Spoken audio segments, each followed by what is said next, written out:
Welcome back to Open the Box podcast. Today with me, your host Charlie, joined by my good friend Bo. How are you, mate? Yeah, all good. Good. So today we're on episode 5 and we're going to talk about topics beginning with E. So we're going to start off with the end. By that we mean death, really. So what do you think happens to us in the end? My personal belief is that we literally just die and nothing happens after that. All of our energy goes. That's it. So would you be quite a classic way of going? Would you be buried? Would you be cremated? Would you be... I would be cremated and then put somewhere nice. I'll tell you what would be fitting to you actually is some people, it's quite recent, but people get their ashes kind of concreted and turned into a vinyl, their favourite song. Oh yeah, I've seen that. Yeah, I do quite like the sound of that. Yeah. My classic idea was to get my ashes attached to like a fucking firework. Yes. And set off somewhere beautiful, like Thailand or something. That would be crazy. Yeah. But then again, it doesn't really matter because I believe you're just... you know what I mean? So nothing like reincarnation? No. Ever No, I don't believe in reincarnation. I am interested by it though. All religion, like heaven and hell, so that's obviously a Christian belief, and then reincarnation is a Buddhist belief. So no religious belief for you, right? No. What about you? I'm convinced by reincarnation, I think. Why? Because it's just quite a nice thing to believe, isn't it? You come back as... Yeah, it's a nice thing to believe, but do you believe it's true? It's definitely it's definitely a spiritual thing, and I think I'm only like on the scale of spirituality. I'm only like quite low, like a 3. Yeah, like a 3 out of 10. But I don't know. I think more like for people after me, I wouldn't know what to do. I think I would. I don't know. I think I would probably... I don't think I'd be buried. Just a bit of a horrible thought, really, isn't it? Can you be cremated but still have a grave? So can you be turned into ashes and then still have like a gravestone? Or are you not probably, allowed? Yeah. Not allowed both. Don't. So nothing... Do you think we're just in the body? You don't think there's a spirit that goes on? No sort of soul or anything. Yeah. Because that would point towards like ghosts as well. Yeah. Oh, I don't believe in ghosts. No? You do, don't you? I think... I've never witnessed them firsthand, but I think it's a possibility. But why? How? Why and how do you think there's a possibility? I haven't heard any sort of convincing science behind it. And so one thing that I want to do probably with you is a Ouija board. Yeah, I'd be down. And there was this whole marketing thing that they did to make it seem like a really evil thing, but apparently it's actually quite like, it's not meant to be like evil. It's meant to be a bit chilled out and a bit like, because apparently you don't need to buy the actual, the one that they sell in the shops. You can like make one. So I can just write down on a piece of paper. But that's what I mean. Like, do you genuinely think something's going to happen to that, or are we just going to be? Should we try? Yeah. I'm a bit booked out. I don't like it. I don't like it. I'm scared. But I think it's something to try in the future. I think it's something I want to try. Yeah, I'll do it. It's got to be the right setting. I think we've got to go somewhere in the middle, or like an abandoned warehouse, or like somewhere where, because there might not be a ghost in this house.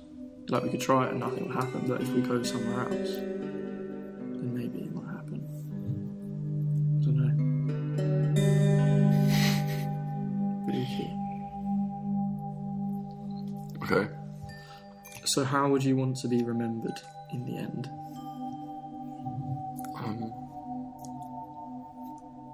Don't know. I think I'd like to be. Would you want any legacy left behind you? What would be your like life project if you had one? Just my music, Like really. work-wise? Yeah. Just my music. What would you want to do with that? What's your end goal? Just to have something interesting to Would show you, for yourself. Like work with someone or do your own thing? I'd or- love to like get a catalogue of artists that I've worked with over the years. Yeah. But as far as like morally how I'm remembered, I just want to be remembered as who I am. Yeah. Yeah, I just want to be. I think I'm not sure what legacy I want to leave behind, like a business or even like a charity or I don't know. But yeah, I just want to be remembered as like, yeah, Lapson, he was a good guy. Good lad. He's a good lad. He's a good guy. I wouldn't want anyone to think badly of me or have you can't please everyone, but it'd be nice for everyone to think you're a good lad, you know. But yeah, I think that brushes over the end. I think we're going to move on to That's the end of the end. the end of the end. And we're going to move on to second topic, which is example. On to the second segment of the podcast. We're going to talk about the topic of example. And would you say there's anyone who was a mentor for you or anyone you look up to or sets an example? I found growing up just people around me like my mates and just family, really. Yeah, there's that phrase, isn't there, that you are like a product of your environment, so like your mates and stuff. So you like essentially Yeah, not become them, but they rub off on you a lot, yeah, I think, and I do think that's true. I think there's a lot of truth in that, yeah. I believe. and it that's can very definitely true. you can go both ways. Like you can have, Can work for you in the best, or yeah, yeah. like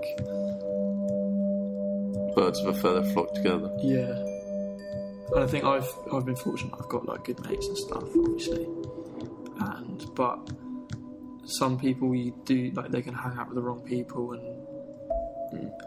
I don't think I've ever witnessed it, but someone who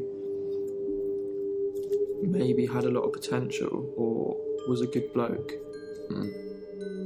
ran into some other person and it like kind of Ruined changed, like became someone who That they they shouldn't have weren't, been.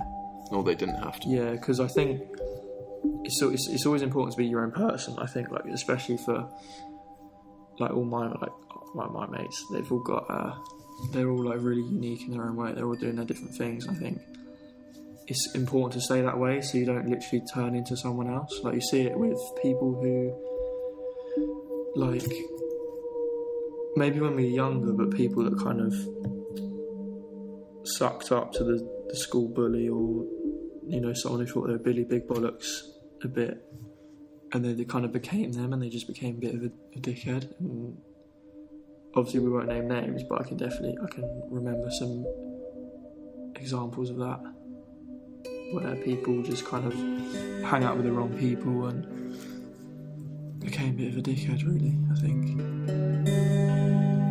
But I think we're fortunate enough that we can we're in a position where We've got people around us we've got like quite positive. that pushes us forward rather than holds us back.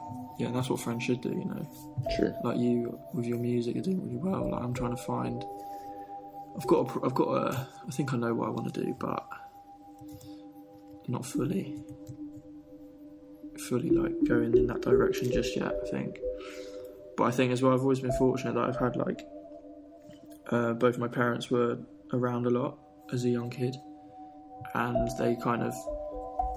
Well, I think my grandma in particular like battered like manners into me or something like that, and tried to, and then like my dad always helped me out with sport and stuff and tried to make me like sporty and that, and my mum was always like helping as well. And I think it's obviously something that I'm appreciative of, that I had like when I was younger, I had parents that could kind of help me carve like my own path and help me out a bit. But a lot of people don't have that, which is Less something fortunate. that, yeah, it's a real shame. And I think as well, like for school, like we went to a boarding school when we were younger, and they really did kind of try and, you know, Manners maketh man. yeah, put you on the right path and stuff like that. Yeah. And that, I think I'm proud of, like, it's put me on a good path, Yeah. I think. Because you do, sometimes you see it where you can tell that's, like, with obviously being at uni, like, you meet a lot of people, and I think some people you meet, you can tell that they've just got it on a silver platter, and or not even that, or they've just been allowed to get away with just being a nasty person and whatnot, and they continue to do so. Like,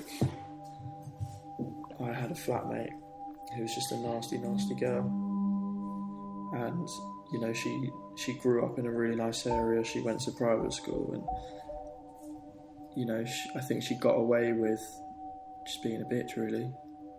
And to be honest, I think I never really stood up to her, which was quite, I don't know, because I always want to just keep peace, but I think at the same time I should have just called her out. Stop being a clown. Stop being a clown. Yeah. But, what do you think? I think that, yeah, you shouldn't be a clown. Yeah. But obviously, you know, sometimes it could be naive to say, like, some people haven't always got it as well as we had. You know, a lot of people don't have good relationships with their parents, or like good group of mates. I think it is something that, yeah, not everyone gets. It's a shame. True. I think. True. But what pieces of advice would you say make you who you are, or were the best pieces, or really stick with you and stuff like that? Pieces of advice. Be too nice, people take you for a dummy. Yeah, that is true. Yeah, I think that's I it's think pretty true. People yeah, take 'cause advantage of their first impression of you. Yeah, I think what it is that, Especially the kinds of people we were just discussing. yeah, and I think, I can think of a lot of people that have taken advantage of me in the past just because. yeah, you're a nice bloke. Yeah. I think those kind of people are just people that don't really recognise it. I think, because if you look at the other end of it, if you meet someone for the first time and they're a bit loudmouth, a bit whatever, you just kind of just think they're a bit of a prick. And at the other end, if you look at someone, they kind of, not that they're quiet, but they're just nice, you know, they just Getting on with them. yeah, getting on with them well. They kind of, for some reason, take that as a weakness. And I think what it is that, like, I learnt this the hard way, but I think if someone, like, don't not be a nice person, but be a nice person, but No. the moment that someone crosses the line, like, be there to call them out instead of, like, just trying to keep the peace and Yeah. be that nice bloke. Yeah. I think Absolutely. that's what it is. That's the sort of thing I mean. I mean, before I just wouldn't, like, not stick up for myself, but I would just avoid it. Like, I would just. I hate confrontation. I hate it. Yeah. Just hate ag. Unnecessary ag. Yeah. I remember watching Towie the other day, and they literally, all they do is just. That's why I can't watch that shit. I know, it's just It's stresses me out. Like all these reality shows, like, or like Love Island or something.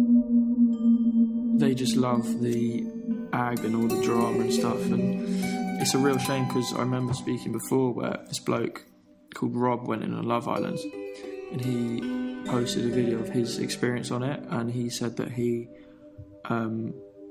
went into the like diary room, wherever it was, all the time, and just had nothing to say but positive things about people because that's what he believed. And then he just said the producers were trying to like twist and push his buttons and stuff and make him say like negative stuff. And he was in the diary room like all the time, like to the camera, because that's what he does for a job. And he didn't get aired at all because, you know, he didn't really get any drama and shit like that. And it's a shame, really. That shows how much of an impact media has, which we were also talking about earlier. Exactly.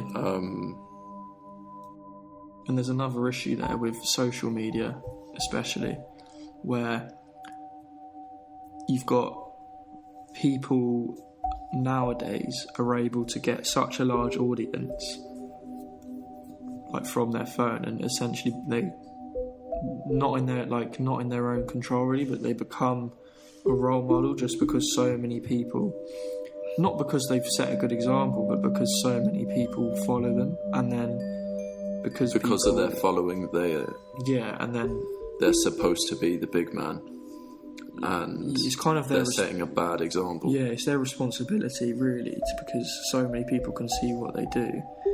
I think it's their responsibility to be, you know, like a good person and do good things, which is the case the majority of the time. But you know, you get people like I don't know, like one name that crops into my mind for some reason is Black China, whatever she's called. She was like tweeting herself essentially cheat on her boyfriend. And, wasn't that something to do with... He's called Rob Kardashian. He's the Kardashian, the boy that no one talks about. Like, he's a Kardashian, but he's the brother. Most down-to-earth one. And, and that was a bit, like, just scunner, really. And then people, like... And then it's also a bit of a burden, because everything that they do is just so under the spotlight. Yeah. You know, they make one slip up, and, you know, people just jump on it, and just, like the media especially, just jump on it and try and stain people. They just love staining people's mistakes. Yeah, like they're making it a lot bigger than like their reputation and stuff. But and then like, so back to the like pieces of advice. Don't take as much knowledge from media. Don't believe everything you read on the internet and stuff, or like the news or whatever. Like, make your own judgments and, you know, do your own research and stuff. I think it's the old saying, but, you know, treat someone as you wanted to be treated yourself. I think that goes a really long... I think that's, you know, you can't really go wrong there, because you don't want anything shit to happen to you. So, you know... Why would anyone else want something shit to happen to them? Yeah. And, like, I think it's little things like trying to put yourself in their shoes, and like, or for me, if I met someone for the first time and they were like I was with a group of mates and they didn't know anyone, I'd try and make them feel like really welcome and stuff, because it's awkward as hell, isn't it, when you stroll into this new group of people or something like that. Just trying to say your please and thank yous. I think that goes a long way. Because they do set a good example for yourself. And because I may have said this before, but for like I think one of these business firms, they, you know, first of all, they don't look at you unless you've got like a first or whatever. It's not an Investec, but it's something like that. And they won't look at your application until you've got a first. But like when you get further down and further down the hiring process, they get you down to like 3 or 4 people or whatever. They take you out for a meal, and they count the number of times you say please and thank you to someone, to not the interviewer, so like a waitress or a bloke on the street or whatever. And that is the difference between you getting hired and for a well-paying, successful job and something else, or something like that. But yeah, obviously we're not saying we're perfect at all, We're not being pretentious saying like, oh yeah, we've got amazing manners and whatever, but I do. Yeah, try our best. We try our best. And I think everyone else should as well.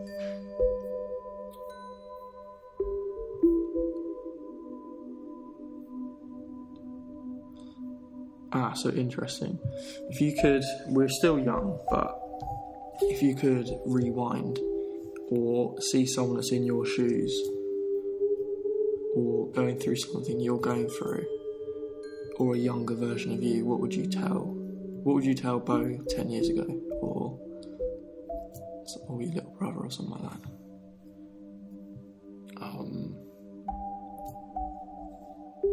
Pay attention in class more.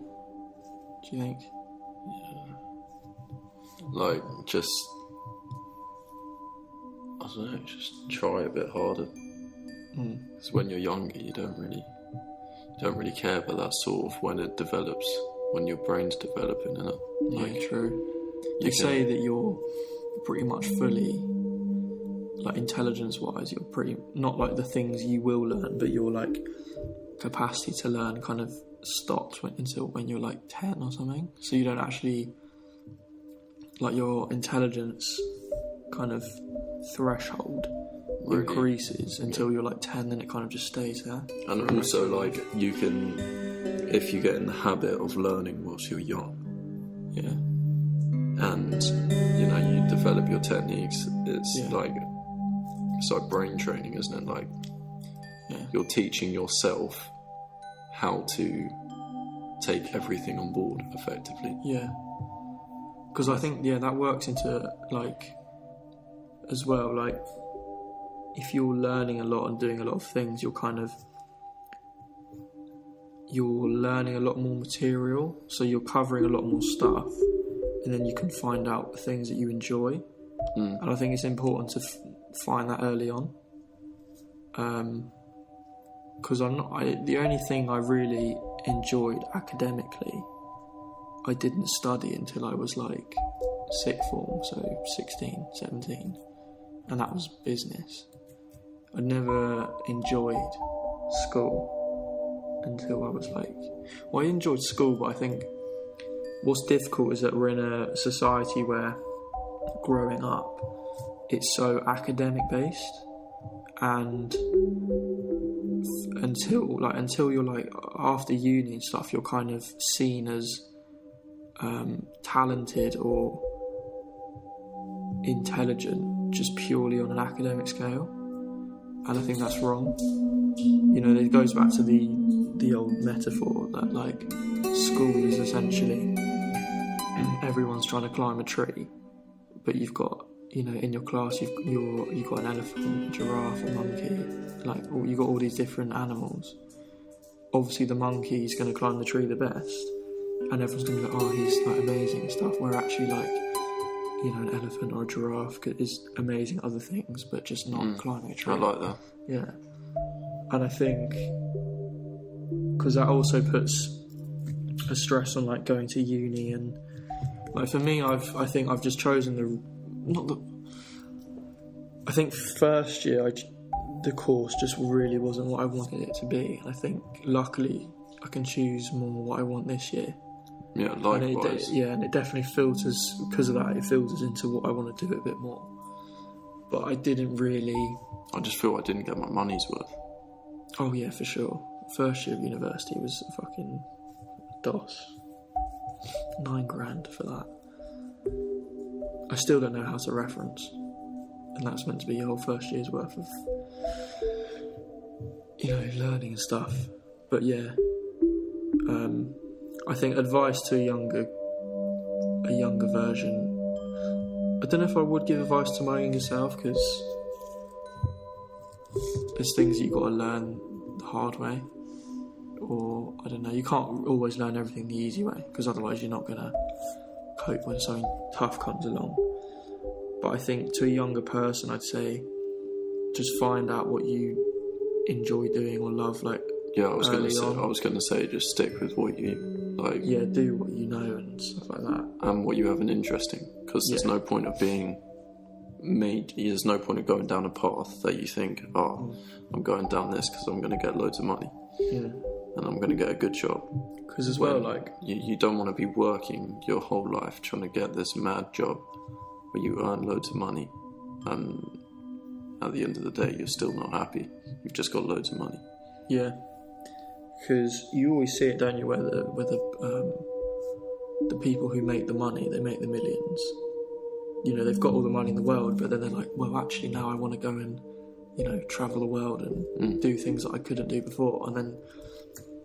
They always, you can still do that. It's a weird one, because everyone pursues material things, but when everyone's got them, they kind of go hit a U-turn. They're like, well, actually, it's not really that I don't want the Bentley, you know, I don't want the Ferrari, I want, you know, a relationship with a, you know, whatever. And that's interesting, I think.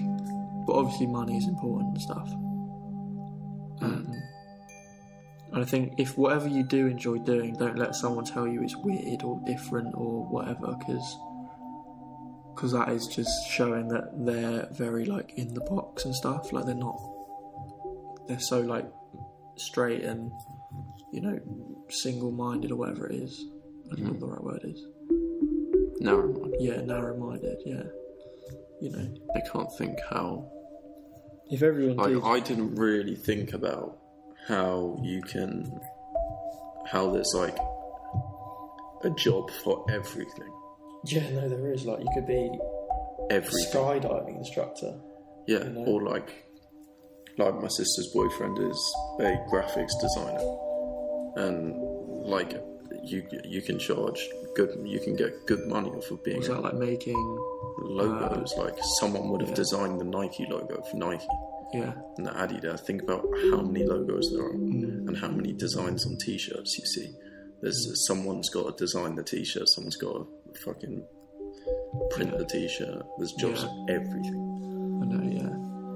Because everyone seems to like follow this path of go to school, go to uni, get a job in an office that you don't really like doing, and then retire when you're 60 and... I don't really want to be that person. No. I don't think at all. But yeah, I'm not sure what career path I'll go down, but hopefully one day I'll enjoy it and yeah, get a lot of money as well, hopefully. I think we'll wrap up example there.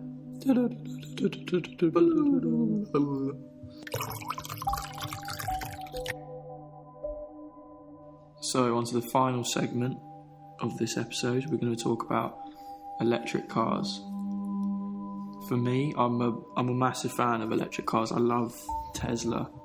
It's a somewhat, you know, it's only been around. It's been around a while, but it's only blown up in the past like 5 years, and they're fully electric. It's their whole range is. It's not like BMW where they've got, you know, you've 1 Series, 2 Series, then you've got the i8, which is obviously electric.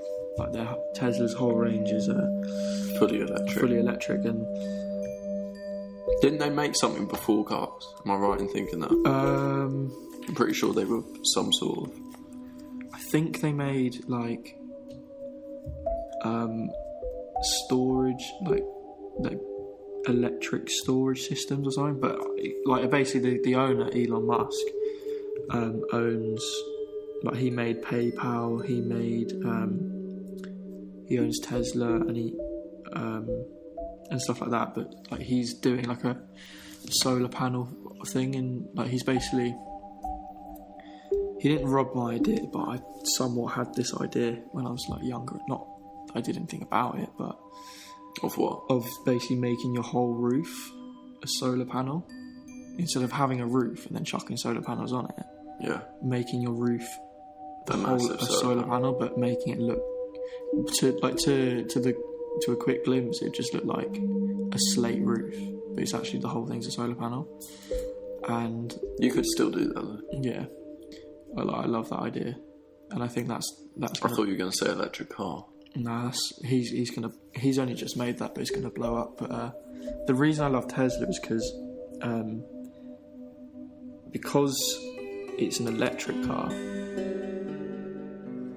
Like when you put the foot down the accelerator, it's literally because it's an electric current. It's literally the equivalent of you flicking a switch on and off, so you get full power straight away. Acceleration is so you the moment you touch the pedal, boom, you get full acceleration. Like as opposed to a petrol car, we have to get it like 5,000 revs in fifth gear to get the best. You'll only get you'll get the most acceleration in first gear, but then you'll kind of stop. You won't be able to. You'll have to change gear. Yeah. Like I don't know, 30 miles an hour or something or whatever. But it can do 0 to 60 in like 2.8. And there's this thing, like, what's amazing as well, because it's an electric car, like, the car's got its own, like, operating system. And it's literally like a phone where you get the new iOS, whatever. And what they've done recently is, like, upgrade their iOS to include this thing called Insane Mode. And it costs you, like, $9,000. But it literally just adds, it rewrites this algorithm where you can get, like, full power from the current and motor, so you can it's literally like the beginning of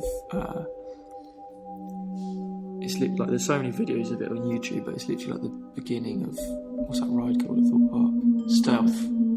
You know, we just go it's mad. It's the next I'll put a link of the video in the description because it's amazing.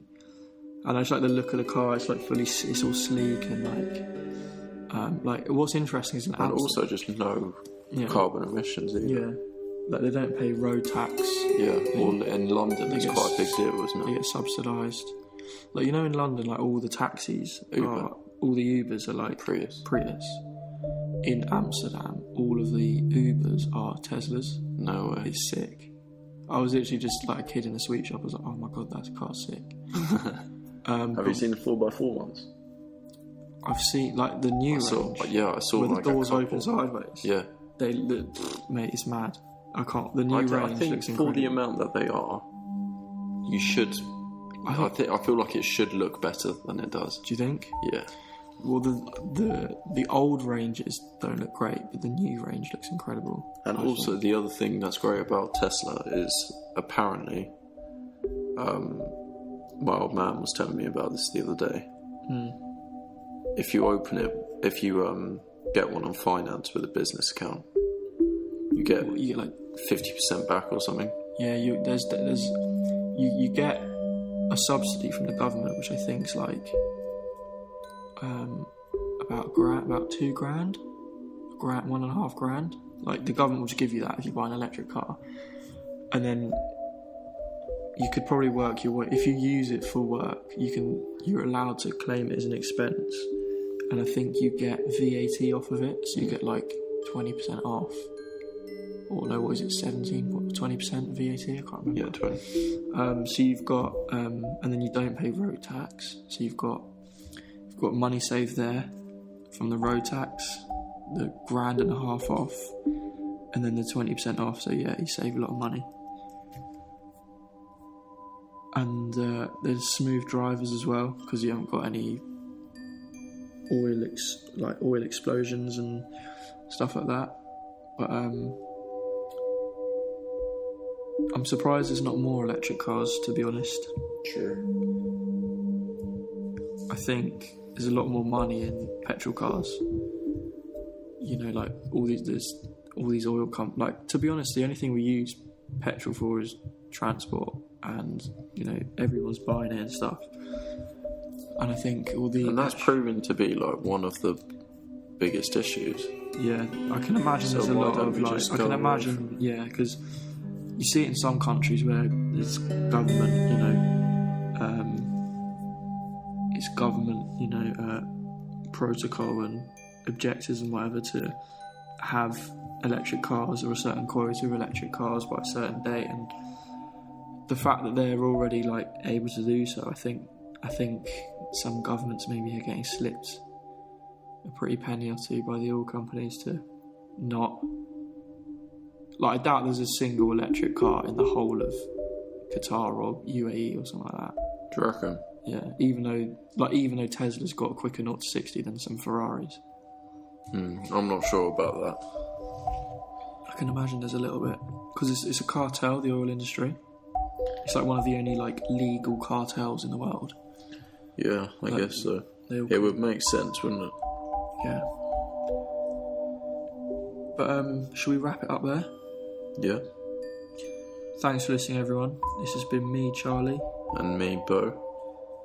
Links in the description and topics we've been talking about. Feel free to read into them more if you want and check them out. Let us know what you think in the description. Send us an email as well if you've got any questions at questionsotb@gmail.com. questionsotb@gmail.com. Thanks for listening. Have a nice week. Peace.